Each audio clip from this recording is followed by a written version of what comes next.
안녕하세요. 전 나이 50 후반의 가정주부로 살고 있는 여성입니다.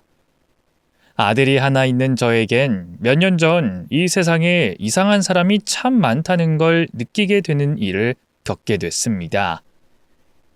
이 사람이란 게 자신이 살고 있는 환경과 조건에 상관없이 악할 수 있다는 걸 느끼게 된 일이죠.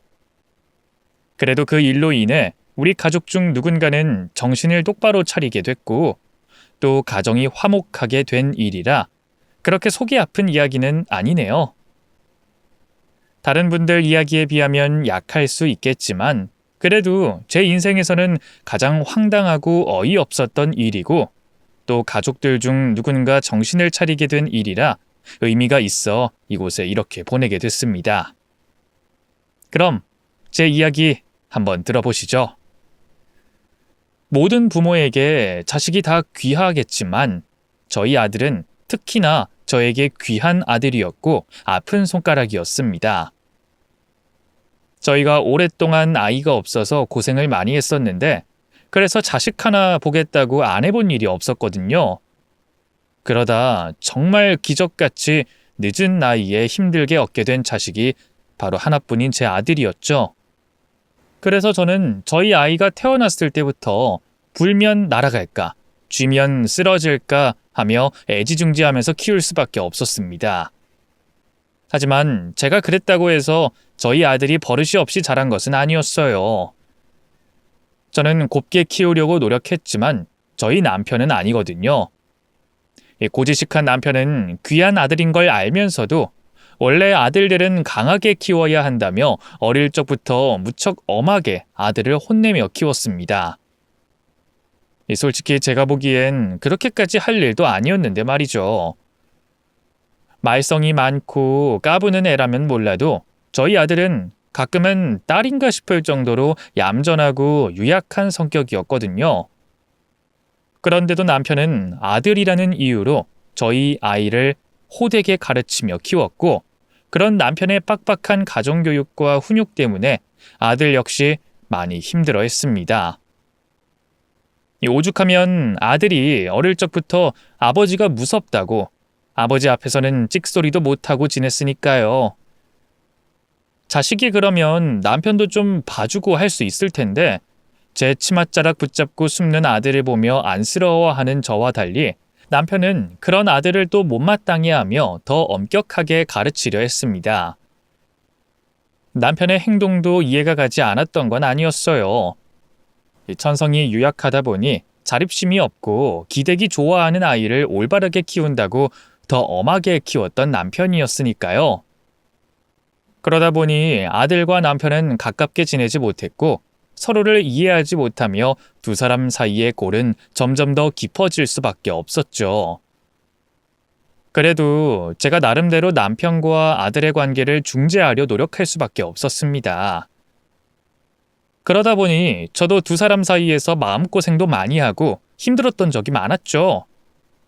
하지만 저로서는 고집 센 남편을 말릴 수도 없고 마음 약한 아들을 달래는 것도 벅찬 일이었습니다. 그래도 중학생 때까지는 아들이 남편이 하는 말을 잘 따라서 큰 소란은 없었는데 아들이 고등학교에 진학하게 되면서부터 본격적으로 남편과 아들의 갈등이 깊어져 가기 시작했죠. 아들이 생각하는 진로와 남편이 생각하는 진로가 달랐거든요. 어릴 적부터 책 읽는 걸 좋아하던 아들은 문과를 가서 인문학을 배우고 싶어 했지만 남편은 아들이 이과로 진학을 하길 바랬습니다. 남편은 아들이 책은 좋아하지만 문과로 진학해 가지게 될 직업들과 아들의 재능이 맞지 않다고 했죠. 하지만 이번에는 아들도 호락호락하지 않았어요. 평소에는 안 내켜 하면서도 아버지가 무서워서 말을 곧잘 따르던 아들도 진로만큼은 양보하기 어려운지 처음으로 아버지에게 대들면서 둘 사이에 큰 소란들이 벌어지기 시작했습니다.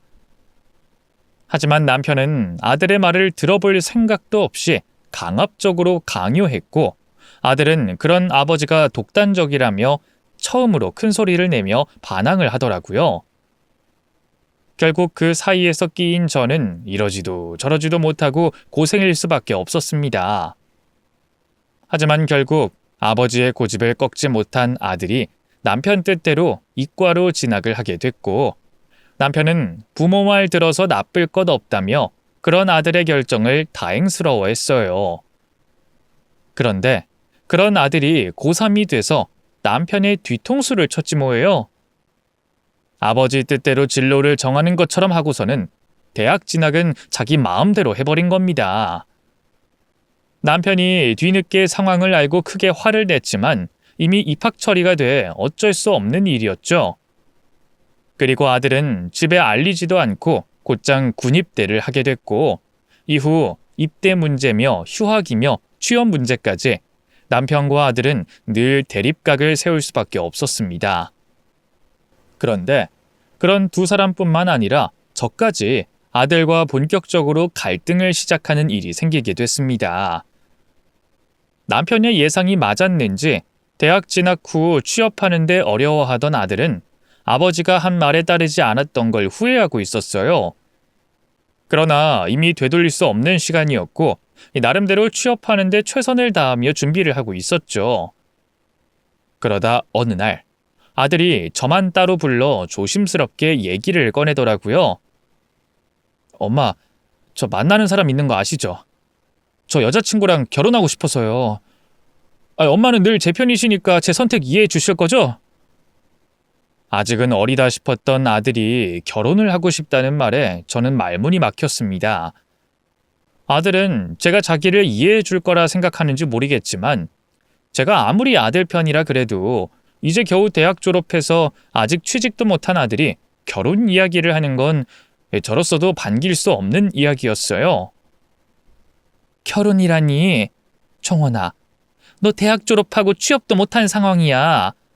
가정은커녕 혼자 독립하는 것도 무리인 애가 결혼은 너무 이르지 않니? 제가 여자친구를 정말 사랑해서 그래요. 저 여자친구 놓치고 싶지 않아요, 엄마. 좀 이르더라도 결혼해서 정말 잘 살 자신 있고요. 그래도 안 되겠어요? 그래, 네 마음은 엄마도 알겠어, 종원아. 근데 어떤 마음이건 모든 건 때가 있지 않겠니? 지금 당장 결혼 안 한다고 헤어질 것도 아닌데 당분간은 그냥 예쁘게 만나다가 나중에 취업하고 자리 잡아가면 그때 결혼하는 게 어떻겠니? 엄마는 반대를 하는 게 아니라 아직은 좀 이르다 싶어서 그러는 거야. 나중에 또 마음이 어떻게 바뀔지도 모르는 거고. 엄마가 모르셔서 그래요. 저는 혹시라도 여자친구를 놓칠까 봐 매일 불안하다고요. 제 마음은 확실한데 왜 나중에 해야 해요? 그냥 저 결혼 허락해 주세요. 예? 저는 아들이 아직 어려서 뭘 모르고 헛바람이 들었다 생각했습니다. 당장 결혼 안 하면 금방이라도 헤어질 것처럼 구는데 애초에 그렇게 불안한 게 제대로 된 사랑일까 싶었어요. 그래서 아들을 타일러 봤지만 아들은 제 말을 들을 생각이 없더라고요. 종원아, 이게 우긴다고 될 일이 아니잖아. 너도 아직 이렇게 어린데 여자친구도 결혼하기엔 너무 어린 나이 아니니? 사랑의 나이가 어딨어요. 그리고 엄마 아버지도 제 나이쯤에 결혼하셨잖아요. 저는 마음이 확고하고 여자친구 지켜줄 마음도 있어요. 그러니까 결혼하기에 적은 나이 아니라고 생각해요. 아빠 엄마 때랑 지금이랑 어떻게 같을 수가 있니? 그렇게 말해도 아닌 건 아닌 거지. 네 주변에 취업도 전에 결혼한 친구들이 있어? 네가 지금 여자친구가 너무 좋아서 당장 같이 살고 싶은 건 이해하지만 사람이 참을 줄도 알고 기다릴 줄도 알아야지. 기다렸다가 해도 결국 결혼할 건데 왜 참아야 하는 건데요? 그러지 말고 허락해 주세요. 예? 너무 좋아서 보이는 게 없는 건지 결혼하겠다고 막무가내인 아들의 모습에 저는 당황스러웠습니다. 아들이 이렇게 고집 부리는 애는 아닌데 갑자기 왜 이러는지 모르겠더라고요. 제가 아무리 말해봐야 들을 생각이 없어 보이는 아들을 보며 저는 남편의 얘기를 꺼낼 수밖에 없었습니다. 그래, 그럼 엄마는 허락한다 치더라도 네 아버지는 어떻게 할 건데? 엄마도 이렇게 반대하는 일을 네 아버지가 허락하시겠니? 너 아버지 허락 받아낼 자신 있어? 평소 아버지를 어려워하고 무서워하는 아들이다 보니 저는 남편 얘기를 꺼내면 아들이 자연스럽게 포기를 할 거라 생각했습니다. 그건 엄마가 좀 도와주셔야죠. 아무래도 아버지가 제 얘기를 쉽게 들어주실 분도 아니고 저도 아버지가 당연히 반대하실 거라 생각하고 있어요.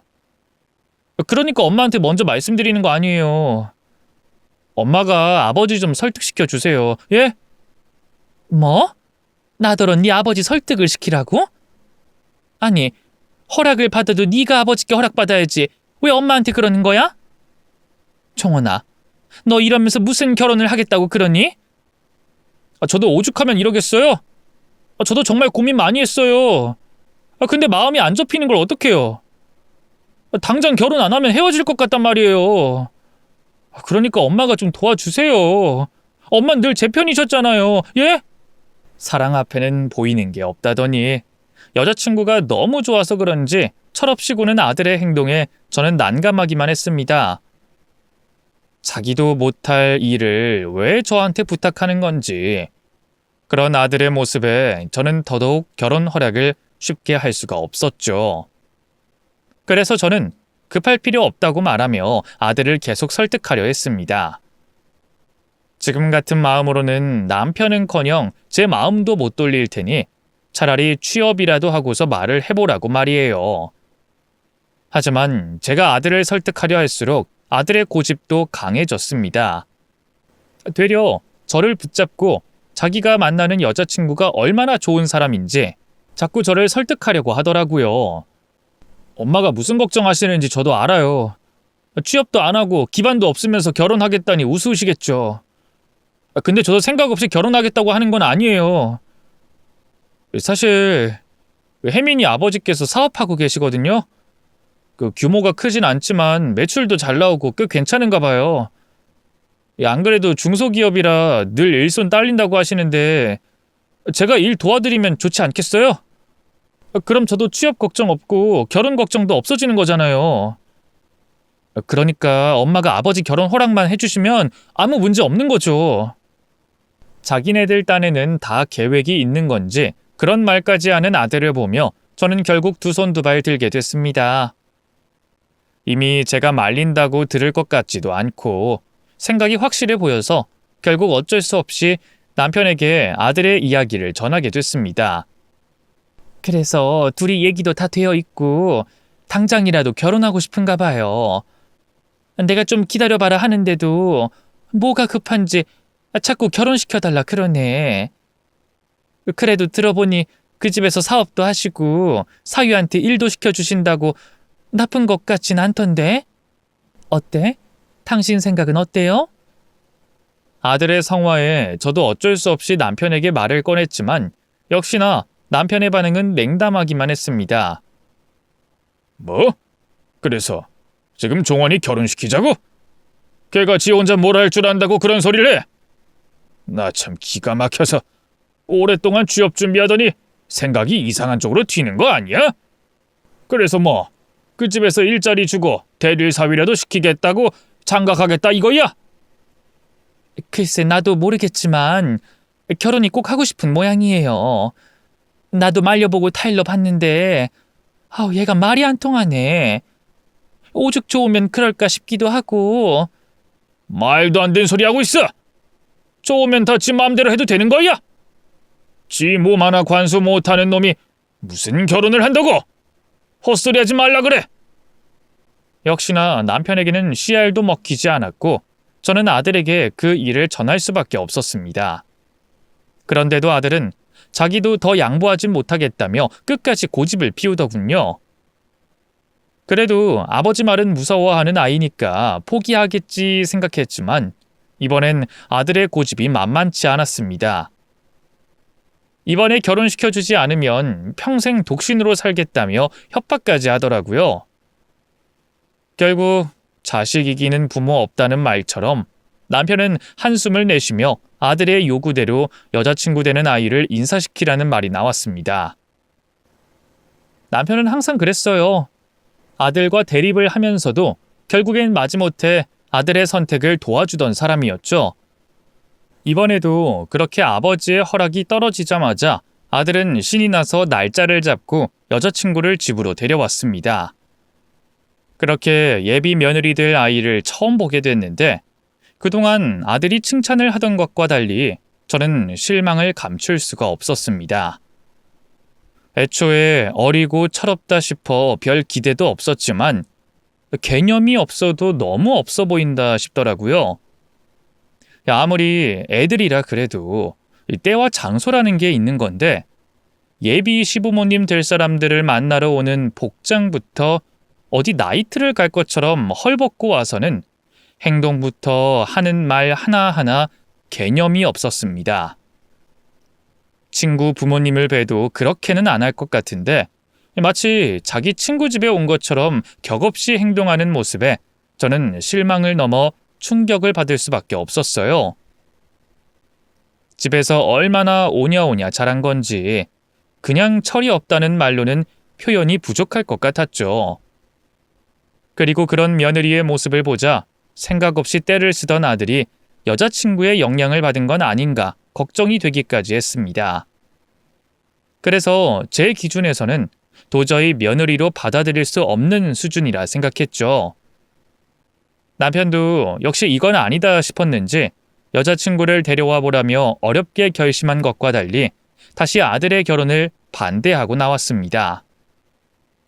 내가 웬만하면 좋게 생각해 보려고 했지만 이건 좀 아니지 않냐? 그 애가 얼마나 오냐오냐 컸는진 모르겠지만 정도가 있어야지. 어른들 어려운 줄도 모르고 어려워하는 기색도 없던데 결혼해서도 우리를 시부모로 생각이나 하겠냐? 내가 봤을 땐 그런 자식 키운 집안 사위로 들어가서 득볼 일 하나 없다. 결혼해서도 아마 자기 자식만 끼고 돌 텐데 네가 제대로 된 대접이라도 받을 것 같아? 너 정말 이런 결혼을 하겠다고 그 억지를 부린 거냐? 아무리 생각해도 이건 아니다 싶구나. 나는 결혼 허락 못하니까 그렇게 알아라.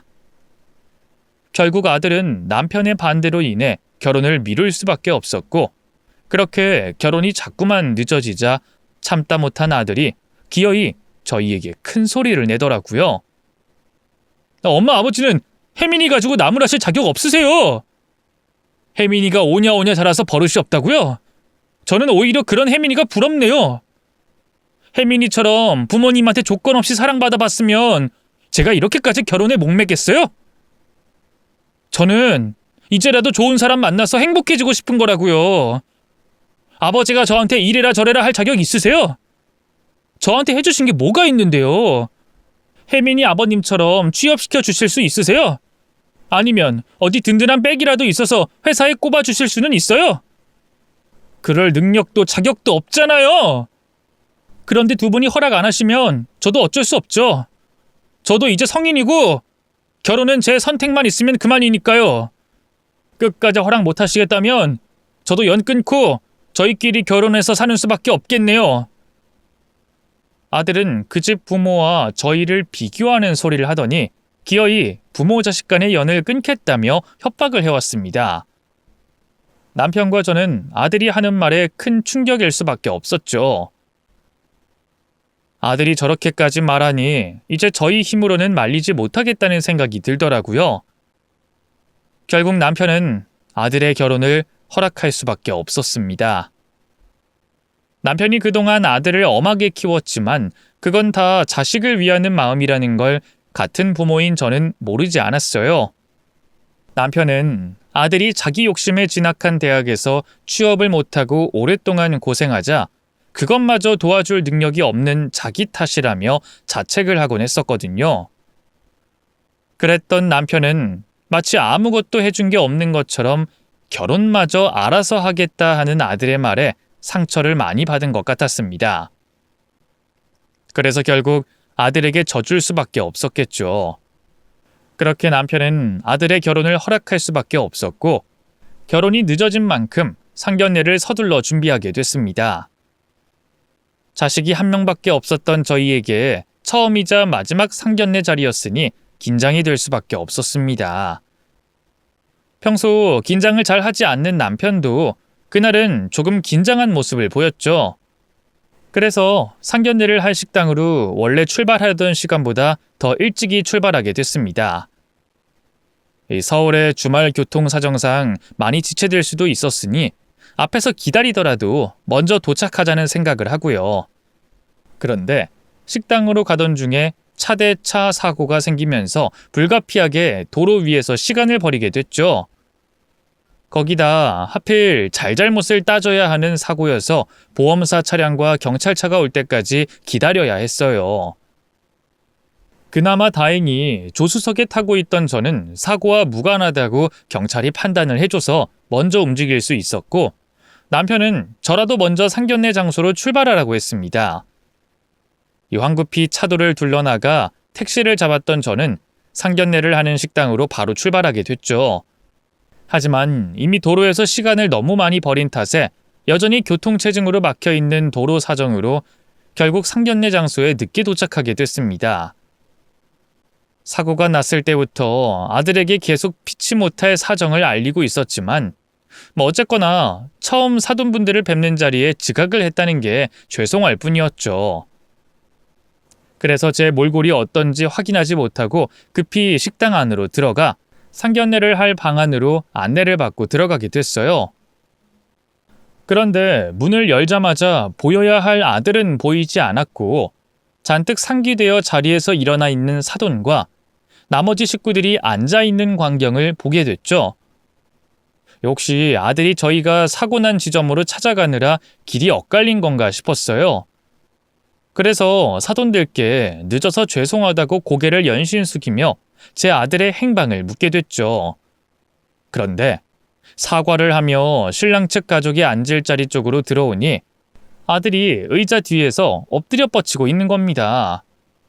마치 벌을 받는 듯한 아들의 모습을 보자 혹시 우리가 상견례 자리에 늦어 아들이 벌을 받는 건가 싶었어요. 그러면서도 내 생각이지만 말도 안 된다고 생각했죠. 우선 아들을 일으켜 세워서 무슨 일인가 물어보려 했어요. 그런데 일어나 있던 사돈이 제가 아들을 일으키려고 하니 이상한 말을 하는 겁니다. 그 벌 받고 있는 중이니 가만히 두세요. 자식 교육이 안 돼 있어서 내가 손 좀 봤어요. 그러니 이상하게 생각할 거 없습니다. 네? 벌을 받다니 그게 무슨 말입니까? 저희 아들이요? 설마 저희가 늦어서 이러시는 거예요? 겸사겸사. 겸사겸사 말이 무슨 뜻인가요? 저희가 늦고 싶어서 늦은 것도 아니고 저희 아들에게서 사고가 난 당시 사진을 보셨다면 거짓말이 아니라는 것도 아실 텐데 그런데 뭐가 겸사겸사 벌을 받아야 된다는 거예요? 넌 지금 뭐하고 있니? 얼른 일어나! 상견례 자리에 늦은 것도 늦은 건데 상견례까지 하게 된 그 과정이 마음에 안 들어서 그럽니다. 저희도 무시를 받았는데 이 정도는 해야 되지 않겠어요? 자네 그대로 있게. 나 아직 화가 다 안 풀렸으니. 결혼도 결혼이지만 자네 취업해야 되지 않겠어? 나이도 이제 슬슬 많은 축에 속해가는데. 무시라니요? 저희가 뭘 무시했습니까? 그리고 지금 얘 취업 가지고 협박하셨던 거예요? 그럼 멀쩡한 우리 딸 결혼 반대했던 건 뭐라고 해야 합니까? 그게 우리 가족들 무시한 거죠? 애들 결혼이 너무 성급한 것 같아서 차분히 생각해보라는 것도 무시입니까? 애초에 당신네 집안이 생각을 해보라 마라 하는 게 우리 집을 우습게 보는 거야. 당신네 집이랑 우리 집이랑 비교가 돼? 내가 오늘 상견례 자리에서도 말이야. 당신네 입에서 죄송합니다라는 말을 꼭 들으려고 했는데 이렇게 지각까지 했으니 말로는 안 되겠어. 당신들도 내 앞에서 무릎을 꿇던가 해야지. 뭐라고요? 됐습니다. 우리도 결혼 안 시키면 그만이에요. 그만? 그거야 당신들 생각이고 당신 아들 취업 때문이라도 내가 던져주는 동아줄 잡으려고 할걸. 저와 남편이 결혼을 조금 더 생각을 해보라는 말을 했다는 이유로 사돈은 일부러 아들을 괴롭히고 있는 중이었습니다. 말도 안 되는 이유로 벌을 세우는 사돈도 이상했지만 그런다고 말을 따르고 있는 아들 녀석도 참 답이 없다 싶었죠. 자세히 보니 아들은 단순히 엎드려 뻗쳐만 하고 있는 게 아니었어요. 얼굴을 보아하니 사돈에게 맞기까지 한 것 같았습니다. 빨갛게 물든 얼굴 곳곳이 곧 멍으로 변하려고 하고 있었죠. 아들을 강제로 일으켜 세워서라도 데리고 나오려고 하는데 사돈이 제 앞으로 와서는 아들에게 다가가지 못하게 하더군요. 악을 써서라도 아들을 데리고 나가야 하겠다는 순간 사돈이 제 팔을 꽉 잡았습니다. 그냥 죄질을 하려고 꽉 잡은 게 아니라 힘을 써서 고통을 주겠다는 식으로 꽉 잡고 있었죠. 너무 아파서 소리를 지르려던 순간 방문이 열렸고 남편이 방 안으로 들어왔어요. 그런데 사돈이 남편을 보자마자 기겁을 하며 놀라는 거예요. 잡고 있던 제 팔을 놓곤 넘어져서 바르르 떨며 오줌까지 지리면서 말이죠. 겁에 질려있는 사돈을 보니 내 남편을 알고 있는 게 확실해 보였어요. 남편 역시도 놀라고 있는 사돈을 보곤 안면이 있다는 듯 놀란 얼굴을 하고 있었죠. 잠시 놀라고 있던 남편은 시선을 자연스럽게 사돈에서 엎드려 있는 아들에게로 움직였습니다. 저는 문 앞에서 서 있는 남편에게 방금 전까지 사돈에게 들었던 황당한 이야기를 전하게 됐죠. 그런데 남편이 제 얘기를 다 듣지도 않고 사돈 앞으로 성큼성큼 다가갔어요. 눈을 부라리며 사돈에게 다가간 남편은 놀라고 있는 사돈의 뺨을 아주 강하게 후려 갈겼습니다. 방 안에 있는 사람들 모두 남편의 갑작스러운 행동에 놀랄 수밖에 없었죠. 방 안에 있던 사람들 중 가장 놀랐던 사람은 아마 저였을 겁니다. 남편이 남자다운 성격의 사람이긴 하지만 그렇다고 주먹을 함부로 쓰는 사람은 아니었거든요. 남편과 30년 넘게 결혼 생활을 하면서 아들의 훈육을 제외하면 조그마한 폭력도 쓰는 모습을 보지 못했었고 남편의 동창 친구들에게도 싸움했다는 말을 들어본 적이 없었습니다.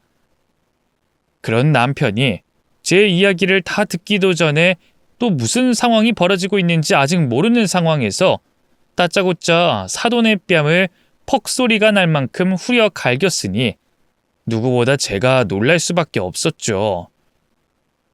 남편을 만나 처음 보는 모습이었으니까요. 너무 놀라 남편을 말릴 생각도 못하고 저도 그 자리에 굳어있게 됐어요. 그런데 남편에게 뺨을 맞은 사돈의 다음 행동이 더 놀라웠습니다. 방금 전까지만 해도 기고만장해서는 제가 아들을 왜 때리냐며 묻는 말에도 되려 성을 내던 사람이 남편에게 뺨까지 맞고서도 겁을 먹곤 말도 제대로 못했거든요. 사돈은 횡설수설하고 있었어요. 군대 용어와 반말을 섞어가면서 말이죠. 시정하겠습니다. 이명주 병장님. 아니 미안하다 명주야. 내가 종원이를 때린 건 다른 의도가 있어서 그런 게 아니라 그러니까 그게 사실 네 아들이라고 생각도 못했다. 정말이야. 나 종원이가 네 아들이라는 걸 방금 네가 방 안에 들어와서 알게 됐어. 그리고 종원이가 저렇게 하고 있는 건 내가 속이 좀 상해서 장난으로 저렇게 한 거야. 명주 너도 자식 뒀으니까 내 마음 이해할 거지 않냐? 내 자식 결혼을 반대를 한다는데 부모로서 기분이 좋을 수가 있겠어?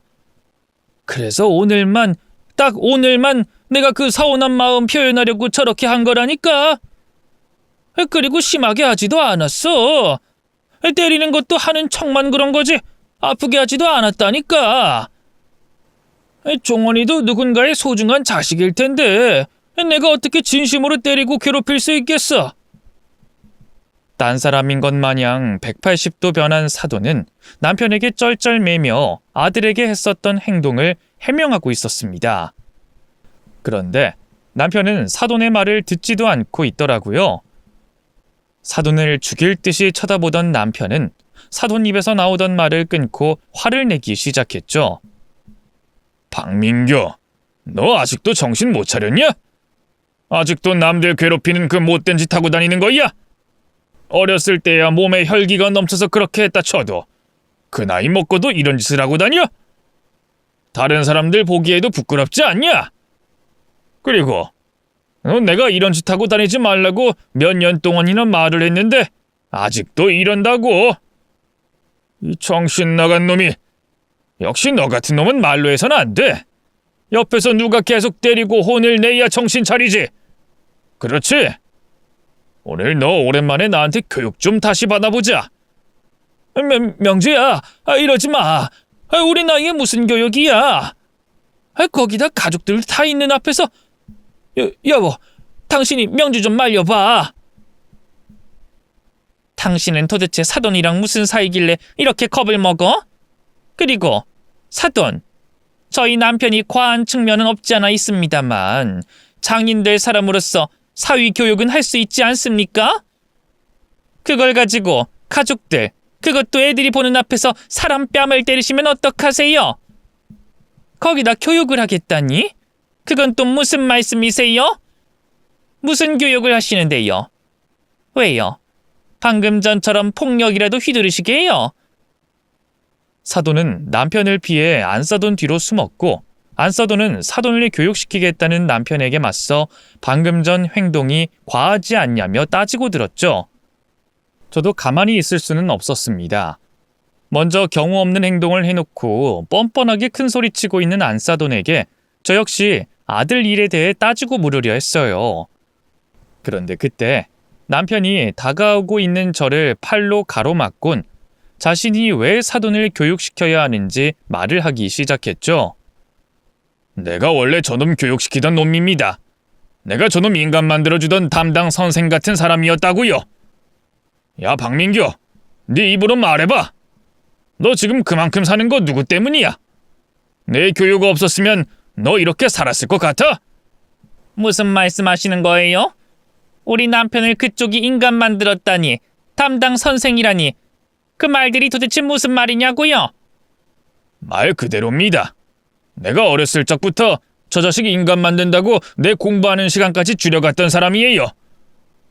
박민규 저놈과 나 한 동네에서 태어나고 자랐고 학창시절 내내 같은 학교 다녔던 사이입니다. 그때 쓸데없는 짓 하고 다니는 민규를 내가 교육시켰고요. 이후 남편은 사돈과 오래된 인연을 저희에게 설명해줬습니다. 남편이 말한 것처럼 남편과 사돈은 어린 시절을 같이 보낸 사이였다고 했어요. 하지만 친한 사이는 아니었다고 합니다. 남편은 과묵하고 혼자 있길 좋아하는 성격이었고 사돈은 활동적인 성격이라 서로 얼굴도 알고 몇 번 어울려 놀기는 했지만 개인적인 교류가 있을 정도는 아니었다고 했죠. 그런 두 사람의 인연이 본격적으로 시작된 건 중학교 시절부터였어요. 국민학교 때까지 같은 반이 한 번도 된 적 없던 남편과 사돈이었는데 중학교를 올라가자마자 같은 반이 됐다고 합니다. 그런데 남편은 같은 반이 된 사돈이 굉장히 거슬렸다고 했어요. 괜한 곳에 힘자랑을 하지 않는 저희 남편과 달리 사돈은 허구한 날 자신보다 약한 동창들을 괴롭혔다고 합니다. 사돈이 싸움을 잘한다거나 힘이 강한 편은 아니었지만 이 또래보다 키가 컸고 활동적인 성격으로 인해 아는 친구가 많다는 이유로 학급 내 괴롭힘을 당하는 학생들이 따로 저항을 못했다고 하네요. 만약 괴롭힘을 당하던 학생이 저항을 하면 사돈은 어울리던 친구들을 불러와 더 심하게 괴롭히거나 일대 다수로 때리기까지 했으니까요. 그런 모습을 보다 못해 나서게 된 남편은 사돈에게 좋은 말로 같은 학급 그부들을 괴롭히지 말자고 말을 했지만 사돈은 남편에게 정의의 사도라도 되냐며 비아냥거렸다고 했죠. 남편의 경고에도 사돈이 같은 반 학생들을 괴롭히자 결국 남편이 뜯어 말리게 됐고 그러다 싸움으로 번지게 됐다고 하네요. 결과는 불보듯 뻔했습니다. 남편의 집안은 시할아버님과 시아버님께서 씨름과 유도 선수 활동을 하셨을 만큼 대대로 장사인 집안이었고 남편 역시 어린 시절부터 아버님께 체력 훈련과 유도 수업을 받아 힘과 싸움에는 자신 있었으니까요. 그날 싸움으로 인해 반으로 접힌 사돈은 남편의 눈치를 볼 수밖에 없었다고 했죠. 그런데 사돈의 그 못된 버릇이 쉽게 고쳐지지 않았던 모양입니다. 이전보다 같은 반 학생들을 괴롭히는 정도가 낮아졌을 뿐이지 결국 힘자랑을 하며 괴롭히는 건 마찬가지였다고 해요. 그래서 남편이 개입을 할 수밖에 없었다고 합니다. 선생님께 찾아가 자리까지 바꾸며 사돈이 허튼 짓을 못하도록 곁에 두기로 한 거죠. 그때부터 사돈은 화장실도 남편 허락 없이는 못 가게 됐다고 해요. 만약 남편 몰래 같은 반 학생들을 괴롭히거나 학생답지 않은 행동을 하면 그 즉시 남편의 교육이 시작됐다고 했죠. 말로 제지를 하는 경우가 많았지만 그럼에도 재차 같은 행동을 할 때는 사돈이 다른 친구들에게 했던 것처럼 괴롭힘을 주거나 폭력으로 교육을 시켰다고 합니다. 고등학교도 같은 곳으로 진학하게 됐으니 대학을 가기 직전까지 6년 동안 그렇게 사돈과 지냈다고 하네요. 그런데 그뿐만이 아니었어요. 상견례 자리에서 남편이 사돈에게 했던 말을 기억하시나요? 사돈이 그만큼 사는 게 누구 때문인 줄 아냐며 한 말이요. 그 말이 다 이유가 있어서 한 말이었습니다. 남편은 사돈 헛짓거리만 관리하고 교육했던 게 아니었어요. 공부에 관심 없는 사돈을 잡아다가 자신의 옆에서 공부하도록 학업에 대한 교육까지 했었다고 말했죠. 그래서 원래대로라면 대학 근처도 못 갔었을 사돈이 명문대는 아니었지만 나름 대학이라는 곳에 들어갈 수 있었다고 했었습니다. 요즘이야 명문대학을 제외하곤 대학 못 들어가는 게 더 힘든 시대지만 저희 때는 대학 문턱 밟기 힘든 시절이잖아요. 이상한 대학 들어가면 집안에서 학비 아깝다고 못 다니게 했을 때인데 그렇게 남편과 사돈의 인연은 서로 대학 진학을 하게 되며 끝이 나는 줄 알았다고 합니다. 서로 어울리는 친구들도 다르다 보니 이후 만날 일도 없었고 굳이 연락을 하지도 않았다고 했죠. 그러다 두 사람은 군대에 가서 또다시 재회를 하게 됐다고 하네요. 그때 마투임으로 사돈이 들어왔다고 하네요. 그땐 남편도 사돈이 무척이나 반가웠다고 했어요. 계급이 낮아서 반가움을 표시할 수는 없었지만 힘든 군대 생활을 하면서 마음을 편히 터놓고 상대할 수 있는 사돈이 왔으니 당시 군 생활 중 가장 반갑고 기쁜 순간이 됐다고 했었죠. 사회에서부터 아는 사이라 후임 교육하는데 군기 빠진 모습 보인다며 선임들에게 기합을 받을까 싶어 친근하게 굴진 못했지만 그래도 선임들 모르게 이것저것 많이 챙겨줬다고 해요. 사돈이 군 생활에 적응을 하고 난 뒤에도 말이죠.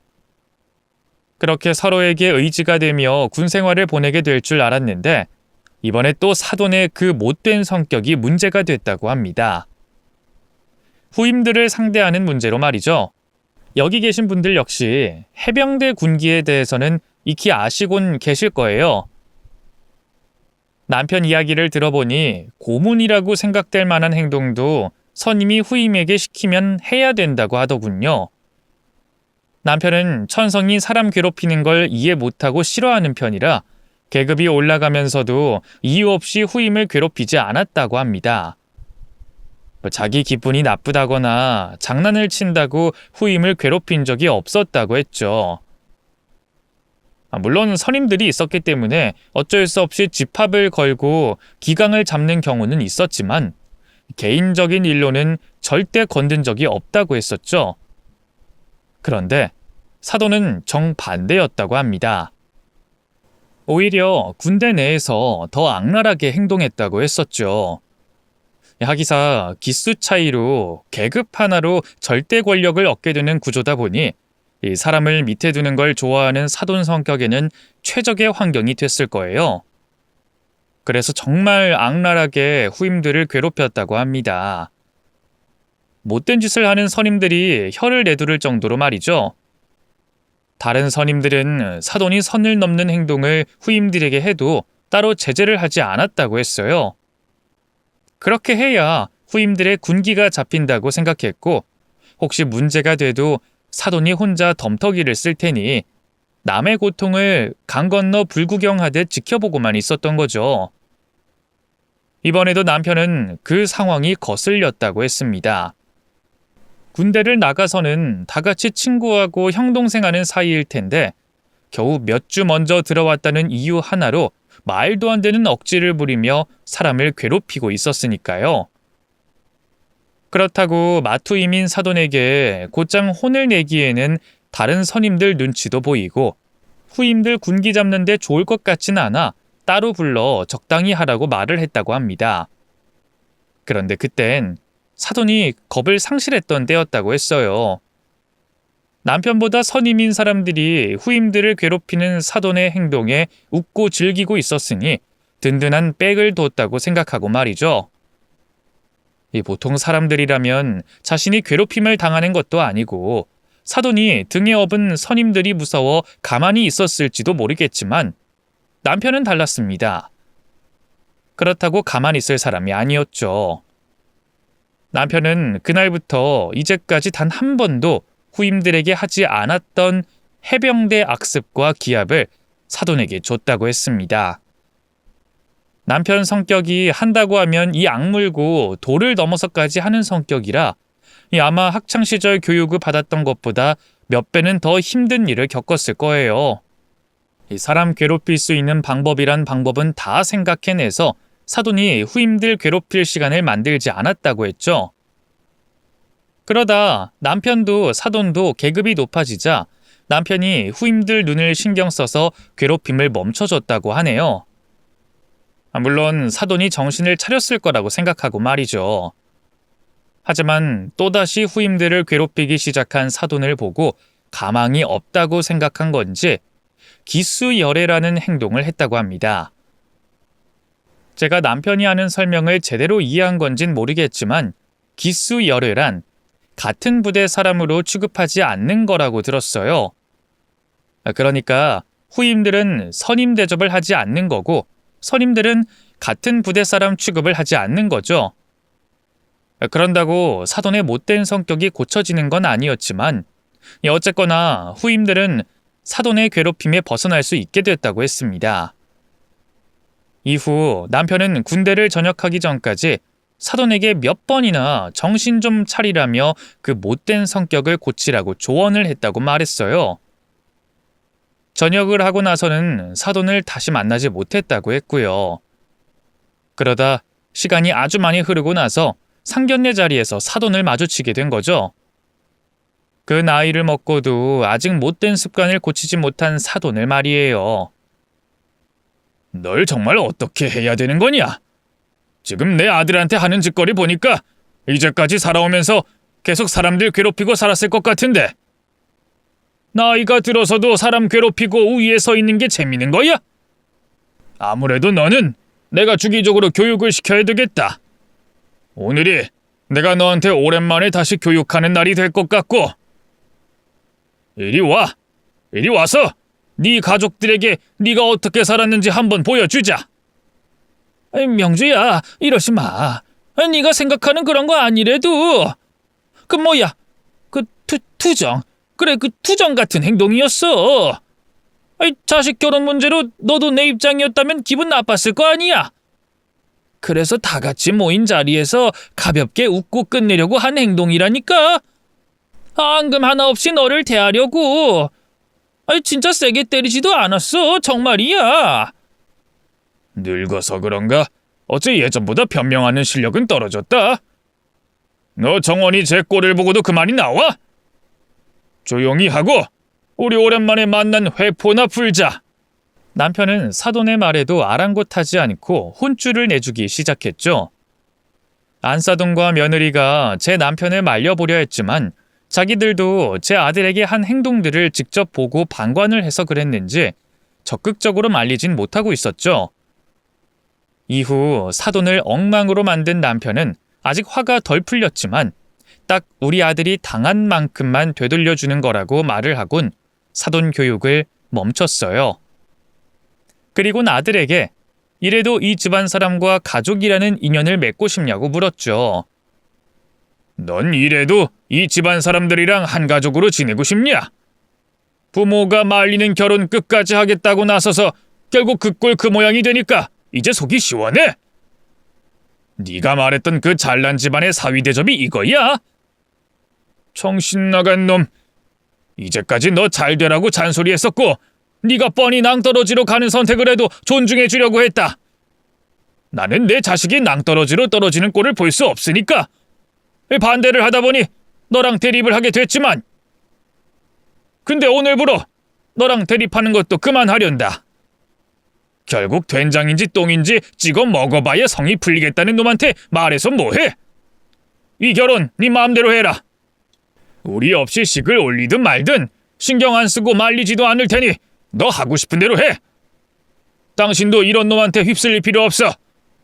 하나 있는 아들이란 놈이 매번 부모한테 이런 모습이나 보여주는데 뭘 기대해? 이제 우리 두 사람만 잘 살고 잘 지낼 걱정해.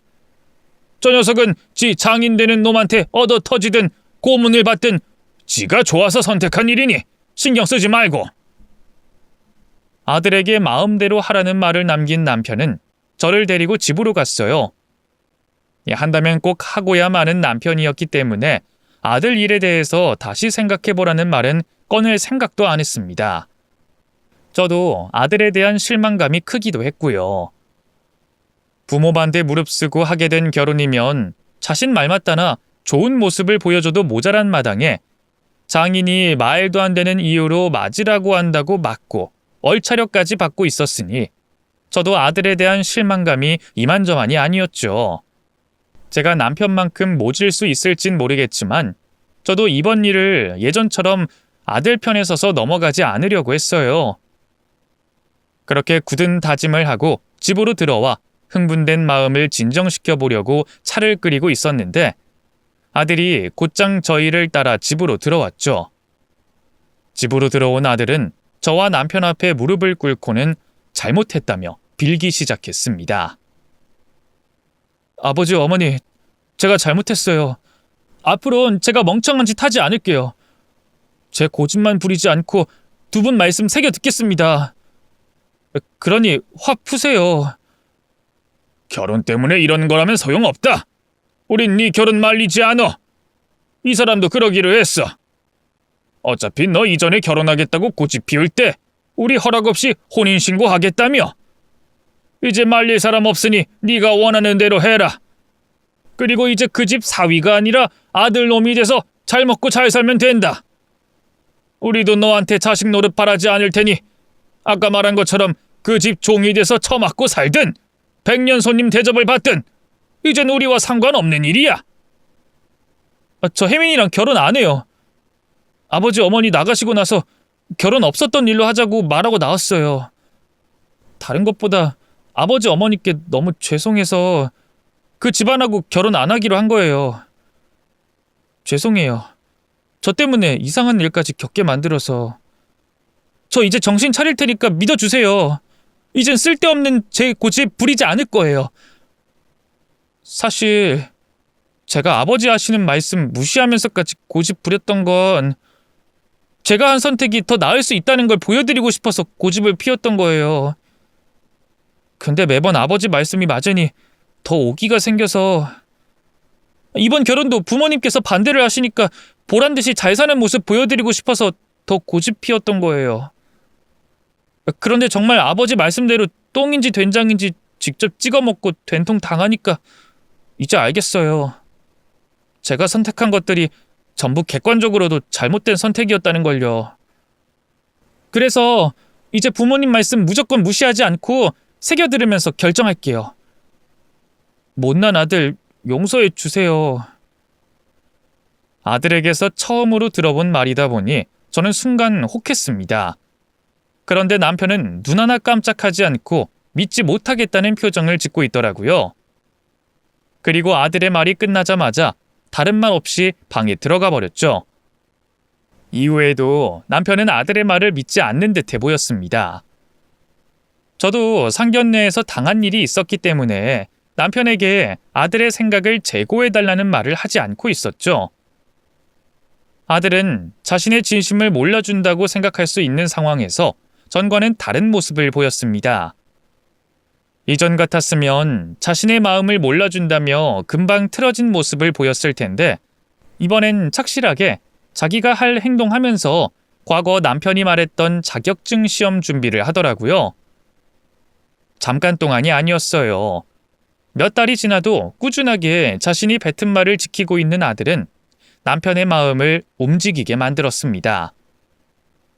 아들에게 술 한잔하자고 방에서 불러내어 가족 다 같이 진솔하게 속 이야기를 꺼내는 자리를 만들었죠. 그리곤 지금까지 아들에게 인생 선배로서 또 조언자로서 좋은 말들을 많이 하며 부자지간 대립 없이 잘 지내고 있습니다. 저는 요즘 걱정이라고 할 게 하나도 없어요. 아들은 그 사이 취업을 하게 돼 회사를 다니며 건실하게 자신의 미래를 계획하고 있고, 남편은 몸 아픈 곳 없이 아버지로서, 남편으로서 자신의 역할을 다 해주고 있으니까요. 이렇게 설명하고 보니 제가 우리 가족들 중에 가장 제 역할을 못하는 것처럼 생각이 드네요. 앞으로 제가 더 노력해야 되겠다고 생각이 듭니다. 우여곡절이 있었지만 결국 이렇게 한 가족이 뭉칠 수 있어 다행이라고 생각합니다.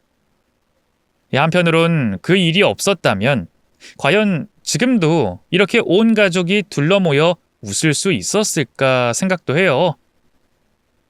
그 집안 사람들이 고맙다는 건 아니지만 그때 있었던 그 황당한 일을 무조건적으로 부정적이게 볼 수 없다고 생각도 들고요. 결론적으로 이렇게 돼서 정말 다행이라는 생각을 합니다. 또 강단 있는 남편을 둔 덕에 이런 행복을 얻게 됐다고 생각하고요. 앞으로 딱 지금처럼만 우리 가족이 행복했으면 좋겠네요.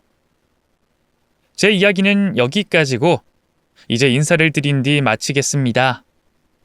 지금까지 시청해 주셔서 감사합니다.